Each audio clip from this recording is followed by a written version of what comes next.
साथियों नमस्कार। मिशन विद्यादान के डिजिटल प्लेटफॉर्म पर आपका एक बार फिर से स्वागत है। मित्रों, मैं हूं पवन गोदारा, इंग्लिश लेक्चरर राजस्थान से। और मित्रों, आज का जो सेशन रहेगा वो रहेगा द वेस्टलैंड पोएम, जो मित्रों टी.एस. इलियट की बड़ी फेमस पोएम है। मित्रों, टी.एस. इलियट खुद क्या है कि लिटरेचर के अंदर नोबेल प्राइज विनर है, और इन्होंने जब वेस्टलैंड पोएम को जो अपने मॉडर्न एज के अंदर इंग्लिश लिटरेचर के लिखा, तो वो मॉडर्न एज की सबसे सेंट्रल पोएम बन गई, यानी सबसे अच्छा वर्क है वो वेस्टलैंड को माना जाता है। तो मित्रों, आज इस अपने वेस्टलैंड है इस पोएम के आज अपन करने वाले हैं मल्टीपल चॉइस क्वेश्चंस करेंगे, और इसके साथ साथ ही पीवाईक्यूज भी इस सेशन के अंदर मित्रों इंक्लूड किए गए, जो वेरियस एग्जाम्स में आए हुए हैं, जो आपकी बड़ी ही हेल्प करने वाले हैं। मित्रों, आप आरपीएससी स्कूल लेक्चर की प्रिपरेशन कर रहे हो या अदर कॉम्पिटिटिव एग्जाम की प्रिपरेशन कर रहे हो, अगर आपके सिलेबस में द वेस्टलैंड है तो आप बिल्कुल सही सेशन के साथ जुड़े हैं, क्योंकि मित्रों ऐसी क्लास आपको कहीं यूट्यूब पे नहीं मिलेगी जहां पे आपको कंप्लीट वेस्टलैंड के जो पॉसिबल क्वेश्चन है जो हर बार एग्जाम में आते हैं वो कहीं कराए गए हों। आपको यहाँ पे बड़े सिस्टमेटिक तरीके से क्वेश्चन मिलेंगे। अभी जो अपने ये सीरीज चल रही है वो अपने सिर्फ जो वेस्टलैंड की जो बैकग्राउंड है, इंट्रोडक्शन जो पार्ट है वो कर रहे हैं। मित्रों, कोई भी आप एग्जाम में जब भी अपन एग्जाम देते हैं उस समय पक्का प्रश्न हमेशा बैकग्राउंड इन्फॉर्मेशन से, हिस्ट्री से, इनके जो वेस्टलैंड की जो हिस्ट्री है, इंट्रोडक्शन है, उससे पक्का प्रश्न आता है। तो इसी पे अभी एक बार अपनी सीरीज चल रही है। इसके अलावा अगर आपके पास मित्रों वेस्टलैंड के नोट्स नहीं है तो इसी वीडियो के डिस्क्रिप्शन में मैंने अपने टेलीग्राम चैनल का लिंक डाल दिया, वहां पे आप द वेस्टलैंड के जो पीडीएफ नोट्स है वो प्राप्त कर सकते हैं। तो मित्रों, इसके साथ साथ जैसे क्या है कि आप ना जैसे अपने आज ये मल्टीपल चॉइस क्वेश्चंस कर रहे हैं, तो उसके आप भी क्या करें, अपना एक छोटा सा टेस्ट दें, खुद का टेस्ट दें, और मेरे आंसर बताने से पहले आप खुद का एज्यूम करें भी क्या पॉसिबल आंसर होगा, और लास्ट में कमेंट में मुझे बताएं कि आपके कितने क्वेश्चन राइट हो रहे हैं, ताकि मैं आपकी परफॉर्मेंस को भी जान सकूं। मित्रों, इसके साथ ही आज अपने ये कर रहे हैं पार्ट थ्री करें। अभी तक हमने पार्ट 1 और पार्ट 2 भी कर लिया है, तो अगर पहले आप वो देखेंगे तभी आपके वेस्टलैंड बड़ी आपको सिस्टमेटिक तरीके से आपके सही लगेगा। तो आप क्या करें, इसी वीडियो के डिस्क्रिप्शन में जाएं, मोर पे क्लिक करें, वहां पे आपको पार्ट 1 और 2 का भी लिंक मिल जाएगा। वो उन लिंक पे क्लिक करके आप क्या करें, पहले पार्ट 1 पे जाएं, फिर 2 पे आए। सिस्टमेटिक तरीके से पढ़ेंगे तो आपको बहुत ही ये पोएम है आसान लगेगी। तो मित्रों, आज अपने पार्ट 3 शुरुआत करने वाले हैं, तो बिना किसी देरी के शुरू करते हैं अपने 41 नंबर क्वेश्चन। 1 से लेके 40 तक अपन पिछले पार्ट में कर चुके हैं। तो 41 नंबर क्वेश्चन है मित्रों, the Waste Land does not speak of. Waste Land है वो बात नहीं करती है, किसके बारे में बात नहीं करती है? The modern man, the upper urban man, the rural people, the lower urban man. तो मित्रों, ये पोएम है ना, आप अंदाजा लगाइए भी उसका आंसर क्या होगा। मॉडर्न मैन होगा, अपर मैन होगा, रूरल होगा, लोअर क्लास वाला होगा। तो इस पोएम के अंदर ये पोएम हमें एक तो क्या है, मॉडर्न है ना, मैन की जगह पीपल भी समझ सकते हो कि मॉडर्न पीपल के बारे में, तो मॉडर्न लोगों के बारे में बताया गया है, तो ये तो बात सही है। अपर अर्बन मैन, अर्बन क्लास जो है ना, इसमें अपर लोअर दोनों चीजों की बात हुई है, लेकिन ये पोएम है ना, ये गांव के बारे में, गांव के जो ग्रामीण इलाके के लोगों के बारे में उन्होंने नहीं लिखा है कुछ भी। इन्होंने सिटी लाइफ है उसके बारे में बात की है। तो ए और बी और डी कट हो जाएंगे, अपना ऑप्शन करेक्ट हो जाएगा सी, यानी रूरल पीपल के बारे में किसी प्रकार की वेस्टलैंड के अंदर बात नहीं की गई है। नेक्स्ट 42 पे आते हैं मित्रों, the longest section of the Waste Land the Fire Sermon has. जो पोएम का सबसे लॉन्गेस्ट पार्ट है वो है द फायर सरमन। 5 सेक्शन है इसके अंदर, 5 सेक्शन या 5 पार्ट है, तो उस पार्ट में 5 पार्टों में एक पार्ट सबसे बड़ा है वो है फायर सरमन। उसकी लाइन कितनी है? 76, 96, 10 और 139। तो ये जो लॉन्गेस्ट और शॉर्टेस्ट है वो तो आपको लाइन भी याद करनी है, कितनी हो जाएगी? 139। डी ऑप्शन अपना करेक्ट हो जाएगा। नेक्स्ट 43 पे आते हैं मित्रों, the shortest section of the Waste Land Death by Water has. जो अपने सबसे शॉर्ट सेक्शन है वो कौन सा है? डेथ बाय वाटर है। तो इसकी लाइन बतानी है अपन को, 76, 96, 10, 139 लाइन्स। तो 76 भी नहीं होगा, 96 भी नहीं होगा, 139 भी नहीं होगा, सी ऑप्शन करेक्ट हो जाएगा। मित्रों, डेथ बाय वाटर उसके अंदर सिर्फ क्या है, 10 लाइन्स ही है। इसको शॉर्टेस्ट में वैसे याद रख सकते हो आप कि हमारी जो मृत्यु होती है ना, जैसे लाइफ एक क्षणिक होती है, वैसे मृत्यु भी क्षणिक होती है, यानी थोड़ी सी देर में चली जाती है मृत्यु, आके तुरंत हो जाती है मृत्यु, तो वो सबसे छोटी होती है, इसलिए ऐसे याद करो कि वो डेथ बाय वाटर से हो जाएगा। नेक्स्ट 44 पे आते हैं मित्रों, the Waste Land reflects what kind of post war feeling. जो वेस्टलैंड पोएम है वो रिफ्लेक्ट करती है what kind of post war feeling, यानी युद्ध के बाद की जो फीलिंग है, किस प्रकार की युद्ध के बाद की फीलिंग है उसको वो रिफ्लेक्ट करती है, प्रदर्शित करती है। ट्रायम्फ, नॉस्टैल्जिया, डिसइल्यूजनमेंट और पेट्रियोटिज्म। तो इसमें ट्रायम्फ होता है विजय, विजय भी नहीं है।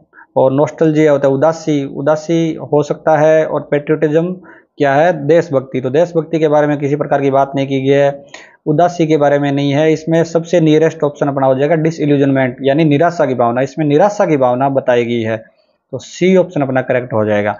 45 पर आते हैं मित्रों। Eliot stated that his reference is to certain vegetation ceremonies were influences that came from which book? Eliot ने कहा कि उसका जो रेफरेंस है ना वेजिटेशन सेरेमनीज या वेजिटेशन जो मिथ्स है उनको उन्होंने लिया है, वो उसका प्रभाव कौन सी बुक से उन्होंने लिया है, मतलब उन जो वेजिटेशन मिथ्स है या वेजिटेशन सेरेमनीज है वो कौन सी बुक से ली गई है, ठीक है। यानी उस बुक का इलियट पर प्रभाव पड़ा और वहां से उन्होंने वेजिटेशन सेरेमनी ली। तो कौन सी बुक से ली गई थी? Golden Bough, the 10 From Ritual to Romance, the Mabinogion. तो मेबिनगियोन नहीं होगा मित्रों, रिचुअल टू रोमांस भी नहीं होगा, द 10 भी नहीं होगा। उन्होंने जेम्स फ्रेजर की द गोल्डन बो बुक है, उससे जो वेजिटेशन मिथ्स है वो काफी अलग अलग टाइप की मिथ्स है। तो वेजिटेशन मिथ्स का जब क्वेश्चन आए या वेजिटेशन सेरेमनीज का आए तो आपको गोल्डन बो जो जेम्स फ्रेजर की बुक है वो करनी है। इसको याद ऐसे कर सकते हो आप कि जो वेजिटेशन वर्ड दिखे ना, वेजिटेशन किसके लिए होता है, जो प्लांट्स होते हैं उनको वेजिटेशन कहते हैं। और बो होता है ना, बो वो होता है गुच्छा किसी चीज का या फ्रूट का गुच्छा, ठीक है, कोई ब्रांचेस का गुच्छा, बोज। जैसे आपने लास्ट डचेस के अंदर बो ऑफ चेरी पढ़ा था ना, तो वेजिटेशन और बो को वैसे आप क्या कनेक्ट कर लो ताकि आपको रटना नहीं पड़ेगा और ऑप्शन देखते ही आपके याद आ जाएगा। 46 नंबर क्वेश्चन पे आते हैं। From where the fertility myths have been taken. जिस प्रकार अपने वेजिटेशन मिथ्स आई थी उसी तरीके से फर्टिलिटी मिथ्स भी है इसके अंदर, पोएम के अंदर। वेस्टलैंड के अंदर जो फर्टिलिटी मिथ्स है वो कहाँ से ली गई है? The Golden Bough by James Frazer, From Ritual to Romance by Miss Weston, titanium by Jerome, और सेट्रिकन बाय पेट्रोनिस। तो सेट्रिकन से तो पता है आपको, पेट्रोनिस का जो है उससे एपिग्राफ लिया गया था, तो टाइटेनियम से नहीं लिया गया है। गोल्डन बो से हमें अब पिछले क्वेश्चन के अंदर देखा कि वहां पे वेजिटेशन मिथ है वो ली गई है, बी ऑप्शन करेक्ट हो जाएगा। रिचुअल टू रोमांस है जो मिस वेस्टन है, वहां से क्या है फर्टिलिटी मिथ से ली गई है। 47 नंबर क्वेश्चन पे आते हैं मित्रों। Eliot wrote the Waste Land during a period of. Eliot ने जो वेस्टलैंड लिखी ना वो किस पीरियड के दौरान लिखी? National pride, personal and cultural crisis, religious revival, war time propaganda. तो नेशनल प्राइड यानी राष्ट्रीय गौरव के टाइम लिखी, या उन्होंने व्यक्तिगत और उनका जो सांस्कृतिक संकट था उस समय लिखी, या रिलीजियस रिवाइवल या धार्मिक पुनरुत्थान हो रहा था, या वॉर टाइम प्रोपेगेंडा यानी जब युद्ध के दौरान का कोई प्रचार है उसके कारण उन्होंने क्या वेस्टलैंड लिखी। तो युद्ध के प्रचार तो कुछ नहीं किया, 1914 में युद्ध हो गया था और इन्होंने 1922 में पब्लिकेशन कर दिया था। रिलीजियस रिवाइवल उस समय किसी प्रकार का नहीं है, ना नेशनल प्राइड है, बी ऑप्शन करेक्ट हो जाएगा। उन्होंने उस समय जब लिखी ना वेस्टलैंड को, तो उस समय खुद के पर्सनल उनकी वाइफ के साथ क्या है उनका कन्फ्लिक्ट चल रहा था, इसके साथ साथ वो बीमार भी थे, ठीक है, और अपनी बीमारी का इलाज कराने के लिए स्विट्जरलैंड गए थे, वहां पे ये पोएम लिखी थी 1921 के अंदर। और उस समय इलियट जो समय था ना युद्ध के बाद, उस समय लोगों के सांस्कृतिक संकट एक दूसरे की, जैसे अपने कोरोना के अंदर देखिए भी कोरोना में अपने एक दूसरे के लोग हेल्प नहीं कर रहे थे, उसी तरह युद्ध के दौरान की कोई हेल्प नहीं कर रहा था। तो कल्चरल जो क्राइसिस है वो आया हुआ था उस समय, तब क्या ये पोएम लिखी गई थी। तो पर्सनल एंड कल्चरल क्राइसिस है ये उसका सटीक आंसर बनेगा। 48 नंबर क्वेश्चन पे आते हैं।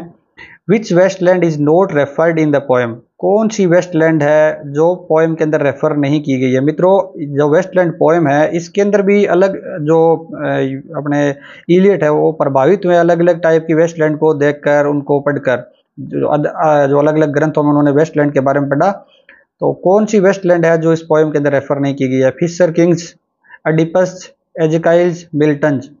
तो इसके अंदर फिशर किंग है उसकी तो वेस्टलैंड का जिक्र हुआ है, अडिपस की वेस्टलैंड का भी जिक्र हुआ है, और एजकिल कौन सी है? जो बिब्लिकल वेस्टलैंड है, बाइबल के अंदर जो वेस्टलैंड का जिक्र हुआ है जिसमें प्रोफेट एजकिल है वो उनको फिर सॉल्यूशन बताते हैं कि ईश्वर की पूजा करें तब जाके आपका वापस क्या फर्टाइल होगी जमीन, अकाल पड़ गया था।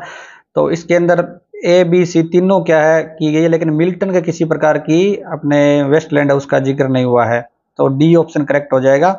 नेक्स्ट क्वेश्चन 49 पे आते हैं। The poems fragmentation mirrors. Poem का जो फ्रेगमेंटेशन है वो प्रदर्शित करता है। फ्रेगमेंटेशन होता है मित्रों, जो पोएम है ये पोएम क्या है, लगातार एक ही सीन को लेकर नहीं है, इसमें अलग अलग तरीके के दृश्य आ जाते हैं, ठीक है। एक ही चीज से लगातार एक ही थीम या एक ही चीज नहीं चलती है, तो वो अलग अलग टुकड़ों में, इसलिए ये अपने वेस्टलैंड की एक बड़ी विशेषता भी है कि ये फ्रेगमेंटेशन के अंदर लिखी गई है। तो ये फ्रेगमेंटेशन है, ये क्या प्रदर्शित करता है, पीस एंड काम, शांति प्रदर्शित करता है, वो ह्यूमन यूनिटी या मानव की जो यूनिटी है उसको प्रदर्शित करता है, या केओस एंड डिसऑर्डर, या वो केओस और डिसऑर्डर यानी अव्यवस्थित क्रम है वो प्रदर्शित करता है, और हेरोइज्म या वीरता प्रदर्शित करता है। तो वीरता भी नहीं है, ह्यूमन यूनिटी भी नहीं है, पीस भी नहीं है। ये जो फ्रेगमेंटेशन है इससे क्या है, जो पोएम बड़ी ही अव्यवस्थित लगती है, डिसऑर्डर के अंदर लगती है। तो सी नंबर ऑप्शन करेक्ट हो जाएगा। और इसके साथ साथ जो केओस का अर्थ होता है जैसे कोई संकट टाइप के अंदर, ठीक है, एक नेगेटिव वर्ड है, तो इसके मतलब वहां पे जो चीजें हैं ना वो अच्छी नहीं बताई गई इस पोइम के अंदर, सारी के सारी निराशावादी चीजें हैं। तो सी ऑप्शन अपना करेक्ट हो जाएगा। 50 नंबर क्वेश्चन पे आते हैं। Which religion allusion is not taken by Eliot in his poem. कौन से रिलीजन का एल्यूजन है, यानी अलग अलग एल्यूजन, अलग अलग दृश्य जो पोएट ने क्या है लिए हैं इस पोएम के अंदर अलग अलग धर्मों से। तो कौन सा ऐसा रिलीजन है जहां से उन्होंने कुछ भी नहीं लिया, हिंदुइज्म, बुद्धिज्म, क्रिश्चियन और इस्लामिक।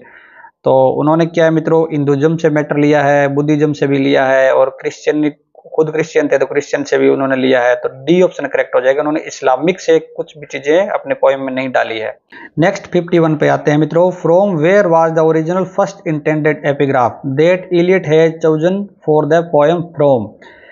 सबसे पहले जो ओरिजिनल एपिग्राफ था ना, जिसने इलियट ने चुना था, उसको चुन लिया था कि ये मैं क्या करूंगा, इसका एपिग्राफ बनाऊंगा इस पोएम का, वेस्टलैंड का, जो उनका सबसे पहला इच्छित चीज थी वो एपिग्राफ था। वो कौन सी पोएम से लिया गया था, कहां से लिया गया था, वो Pound's Cantos, Milton Paradise Lost, Conrad's Heart of Darkness और पेट्रोनियस सेट्रिकन। तो मित्रों जो वर्तमान का जो अपना एपिग्राफ है वो तो लिया था पेट्रोनियस सेट्रिकन थे, पेट्रोनियस का जो सेट्रिकन है उससे। तो ये तो ऑप्शन कट हो गया।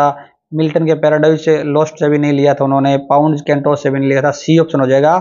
कॉनराड हार्ट ऑफ डार्कनेस है उससे उन्होंने किया है, ये जो पहला एपिग्राफ उन्होंने लिया था, लेकिन बाद में अपने जो फ्रेंड है एजरा पाउंड, उन्होंने कहा कि ये जो कॉनराड है ना ये ज़्यादा फेमस नहीं है, ठीक है, और इसलिए इनकी ये चीज़ें अपने नहीं लेंगे।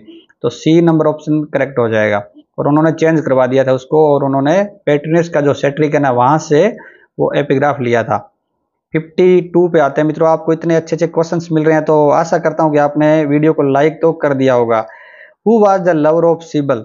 सिबल का लवर कौन था, अपोलो, इलियट, जर्मन प्रिंसेस, ट्रेसियस। तो इसमें मित्रों क्या है, ट्रेसियस भी नहीं है, जर्मन प्रिंसेस भी नहीं है, इलियट भी नहीं है। सिबल का जो ग्रीक मिथोलॉजी के अंदर है, तो सिबल का जो लवर है वो है Apollo. A number option correct हो जाएगा। नेक्स्ट 53 पे आते हैं। A character in epigraph of the poem was granted immortality by Apollo that is. यानी एपिग्राफ है अपना, उसके अंदर अपोलो के द्वारा एक ऐसा करेक्टर है जिसको क्या दी जाती है, इमोर्टलिटी यानी अमरता दी जाती है कि आप अमर रहोगे। तो वो कौन है, Cumaean Sibyl, the sun god, Tiresias, Ezra Pound. तो एजरा पाउंड नहीं है, ट्रेसियस नहीं है, सन गॉड नहीं है, क्या हो जाएगा ऑप्शन, क्यूमियन सिबल हो जाएगा मित्रों। अगर आपको कहीं भी अपोलो और क्यूमियन सिबल का जिक्र होगा तो वो किसके बारे में होगा, एपिग्राफ में, और एपिग्राफ के बारे में हमेशा क्वेश्चन आता है तो थोड़ा गौर से ध्यान रखना है इसका। नेक्स्ट 54 पे आते हैं मित्रों। I saw with my own eyes the Sibyl at Cumae hanging in a cage. Who is the speaker of these lines. कि मैंने खुद अपनी आंखों से देखा सिबल को, कहां पर, एट कुमाई, कुमाई एक जगह का नाम है, कुमाई यानी क्यूमियन सिबल को देखा जो हैंगिंग कर रही थी केज के अंदर, केज के अंदर लटक रही थी। Who is the speaker of these lines, in lines का स्पीकर कौन है, यानी एपिग्राफ की लाइन है ये। इलियट, पेट्रोनियस, सेट्रिकन, ट्रिमेल्सियो। तो सेट्रिकन तो पेट्रोनियस का जो नाम है रचना का वो है, तो ये तो कट हो जाएगा। पेट्रोनियस ने भी नहीं बोला है, एलियट ने भी नहीं बोला है। इस पेट्रोनियस की जो सेट्रिकन है उसके अंदर एक पात्र है ट्रिमेल्सियो, ट्रिमेल्सियो ने ये लाइन बोली थी। नेक्स्ट क्वेश्चन करते हैं 55। The Waste Land begins with the epigraph that comes from the Satyricon in which Sibyl says. Waste Land है ना, वो एपिग्राफ कहाँ से लिया गया, सेट्रिकन से लिया गया है वो पेट्रोनियस के। तो इसके अंदर सिबल क्या कहती है, यानी एपिग्राफ के अंदर क्या कहती है वो, I want to be young, I want to die, I want to live long for ever, I want to kill me. तो आई वांट यंग नहीं होना चाहती वो, और ना वो लंबा जीना चाहती है, ना वो कैसे ऐसे कहती है आप मुझे मार दो। बी ऑप्शन करेक्ट हो जाएगा, वो कहती है मैं मरना चाहती हूँ। ये जो मित्रों एपिग्राफ है, इसमें जो कहानी यही है कि अपोलो है, अपोलो एक गॉड होता है, वो सर्विस से खुश हो जाता है, सेवा से, जो सिबल है उसकी सेवा से खुश हो जाता है। वो उसे वरदान देता है, वो मांगती है कि मैं जीना चाहती हूँ ज़्यादा, तो उन्होंने उसको अमरता का वरदान दे देते हैं, लेकिन वो ये नहीं कहते हैं कि आप क्या युवा रहोगी हमेशा। और वो भी भूल जाती है, वो भी इस बात का जिक्र नहीं करती है। इस कारण क्या है कि वो क्या जो अपने नेचुरल बूढ़े होते हैं वैसे वो बूढ़ी हो जाती है, और लास्ट में वो क्या मांगती है, मृत्यु मांगती है कि मुझे कम से कम मौत दे दो, मैं मरना चाहती हूँ। क्योंकि वो बिल्कुल एक फ्रेल हो जाती है, कमज़ोर हो जाती है, बूढ़ी हो जाती है और छोटी हो जाती है, शॉर्टेस्ट हो जाती है फॉर्म के अंदर। जैसे बच्चा अपने बूढ़े ज़्यादा देख के वापस बच्चे की तरह छोटे होते जाते हैं ना, तो वो परेशान हो जाती है। इसलिए क्या है, ये एपिग्राफ वहाँ से, एपिग्राफ की ये स्टोरी है और पेट्रोनस के सेट्रिकन से इसको लिया गया है। अब नेक्स्ट क्वेश्चन करते हैं 56। The epigraph of the poem Waste Land is preceded from which language. Epigraph है पोएम जो वेस्टलैंड के अंदर, जो एपिग्राफ अभी अपने अपोलो वाली बात करी पेट्रोनस सेट्रिकन की, उसके अंदर जो कौन सी लैंग्वेज के अंदर है वो, Spanish and Latin, Italian and French, Greek and French, Latin and Greek. तो ये स्पेनिश एंड लैटिन में भी नहीं है, इटालियन फ्रेंच में भी नहीं है, ग्रीक फ्रेंच में नहीं है, लैटिन एंड ग्रीक है ना उसके अंदर है। उसका ट्रांसलेशन अपने वेस्टलैंड के जो नोट्स है उसके अंदर अपने देखते हैं कि ट्रांसलेशन करते हैं, तब हमें पता चलता है कि अपोलो की ऐसी कहानी है। नेक्स्ट 57 नंबर क्वेश्चन पे आते हैं मित्रों। The dominant theme in the Waste Land is, RPC school lecture 2020 का क्वेश्चन है कि इसका जो मुख्य थीम क्या है, डोमिनेंट थीम क्या है वेस्टलैंड पोएम का। द सिटीफाइड मॉडर्न सिविलाइजेशन, यानी जो नगरीय आधुनिक सभ्यता है उसके बारे में बात की गई है। ट्रेडिशनल रूरल लाइफ, या ट्रेडिशनल जो रूरल लाइफ है, ग्रामीण जीवन है, उसके बारे में बात की गई है। Deeply religious and spiritual life, बहुत ज़्यादा धार्मिक और आध्यात्मिक जीवन के बारे में बात की गई है। अनरियलिस्टिक इमेजिनरी लाइफ, या इसके अंदर बड़ी ही क्या है जो अवास्तविक जो काल्पनिक जीवन है उसके बारे में, कल्पनाएं हैं उसके बारे में बात की गई है। जीवन की जो काल्पनिक चीज़ों के बारे में बात नहीं की गई इसके अंदर, तो डी ऑप्शन इनकरेक्ट है अपना। इसके बाद रिलीजियस और स्पिरिचुअल भी बहुत ज़्यादा ये नहीं है। ट्रेडिशनल रूरल इसमें कुछ नहीं किया गया बात। ए नंबर ऑप्शन हो जाएगा मित्रों, जो शहरी आधुनिक सभ्यता है उसके बारे में बात की गई है। ए नंबर ऑप्शन करेक्ट हो जाएगा। नेक्स्ट क्वेश्चन 58 पे आते हैं मित्रों। What poetic voice style dominates the Waste Land. Waste Land के अंदर कौन सा पोएटिक स्टाइल है या जो वॉइस है वो डोमिनेट करती है। Lyric, epic, dramatic, monologue, satirical. तो मित्रों इसमें ऐसे बताना है भी जो सबसे ज़्यादा जो यूज की जाती है, जो डोमिनेट करती है, तो लिरिक तो इसमें इसलिए नहीं होगा कि इसमें किसी प्रकार की राइम स्कीम नहीं है, लिरिकल ये है ही नहीं। एपिक इसको नहीं कह सकते कि जो वेस्टलैंड पोएम है इतनी बड़ी भी नहीं है कि इसको अपने महाकाव्य कहें। और इसके अंदर मित्रों सैटिरिकल होता है व्यंग्य, इसमें किसी प्रकार का व्यंग्य नहीं किया गया, जो बात की गई ना वो डायरेक्ट बताई गई है। तो डी ऑप्शन भी इनकरेक्ट हो जाएगा। सी ऑप्शन बच जाता है जो करेक्ट है, ड्रामेटिक मोनोलॉग मित्रों, जो इसमें साइलेंट क्या है लिसनर होते हैं और एक सिंगल स्पीकर होता है। तो इसके अंदर कभी जो इलियट बोलते हैं, कभी ट्रेसिस बोलते हैं, तो सी ऑप्शन अपना करेक्ट हो जाएगा। ठीक है, ड्रामेटिक मोनोलॉग। नेक्स्ट क्वेश्चन 59 पे आते हैं मित्रों। Who said that the Waste Land is a sigh for the vanished glory of the past. किसने ऐसे कहा कि जो वेस्टलैंड है ना वो एक साय है, एक आह है, एक दर्द है, किसका, वेनिस्ड ग्लोरी का, यानी जो गई अपनी समाप्त होती, जो अपनी जो समाप्त हो गई ग्लोरी, गौरव समाप्त हो गया भूतकाल का, अपने पास्ट का, तो उसका क्या दर्द है, वो आह है वो। I Richards, Cleanth Brooks, Stephen Spender, Richard Wagner. तो रिचर्ड वेगनर ने भी नहीं कहा था, स्टीफन स्पेंडर ने भी नहीं कहा था, आई रिचर्ड्स ने भी नहीं कहा था। बी ऑप्शन करेक्ट हो जाएगा, क्लिंट ब्रुक्स है इन्होंने कहा था। तो आप वैसे मैंने याद किया था इसको ट्रिक में, साई बोलते हैं इधर, क्लिंट है तो कल वर्ड यूज कर लो, साइकिल, साइकिल बोलते हैं ना, साइकिल, साई और कल। तो ऐसे आप थोड़ा क्या है कोई भी डेफिनेशन हो उसको ऐसे तो याद नहीं रख पाओगे, तो कैसे करें, छोटी छोटी अपने आप खुद की लैंग्वेज के अंदर ट्रिक बनाएं। 60 नंबर क्वेश्चन पे आते हैं। Who said that the Waste Land is the plight of the whole generation. किसने ऐसे कहा था कि वेस्टलैंड है ना वो प्लाइट है, दुर्दशा है पूरी जनरेशन की, यानी सभी जनरेशन की दुर्दशा दिखाती है ये। I Richards, Cleanth Brooks, Stephen Spender, Richard Wagner. तो रिचर्ड वेगनर ने भी नहीं कहा था, स्टीफन स्पेंडर ने भी नहीं कहा था, क्लिंट ब्रुक्स ने भी नहीं कहा था। आई रिचर्ड्स ऑप्शन हो जाएगा मित्रों, ए ऑप्शन करेक्ट हो जाएगा। और स्टीफन स्पेंडर ने कहा था कि जो वेस्टलैंड है वो लाइफ इन डेथ है और टोटल इनएक्टिविटी है वो। तो total inactivity, life in death कहीं दिखे तो वो किसकी अपने डेफिनेशन होगी, स्टीफन स्पेंडर की। तो मित्रों आज के सेशन में अपने किए हैं 20 क्वेश्चन। इस 20 क्वेश्चन में से आपके कितने राइट हुए हैं मुझे कमेंट में ऑनेस्टली बिल्कुल जरूर बताओगे। इसके साथ ही मित्रों मैं बताना चाहूँगा आपको, जो वेस्टलैंड के अपन क्वेश्चन कर रहे हैं ना, ये अभी कंप्लीट नहीं हुए हैं। अभी अपने हिस्टोरिकल बैकग्राउंड और इंट्रोडक्शन पार्ट कर रहे हैं। इसका अगला पार्ट अगर आपको देखना है तो इसी वीडियो के डिस्क्रिप्शन में जाएं, आपको वहाँ लिंक मिल जाएगा, या इसी वीडियो के लास्ट तक अगर आप बने रहते हैं तो मैं अपने जो स्क्रीन पर भी उसका लिंक डाल दूंगा।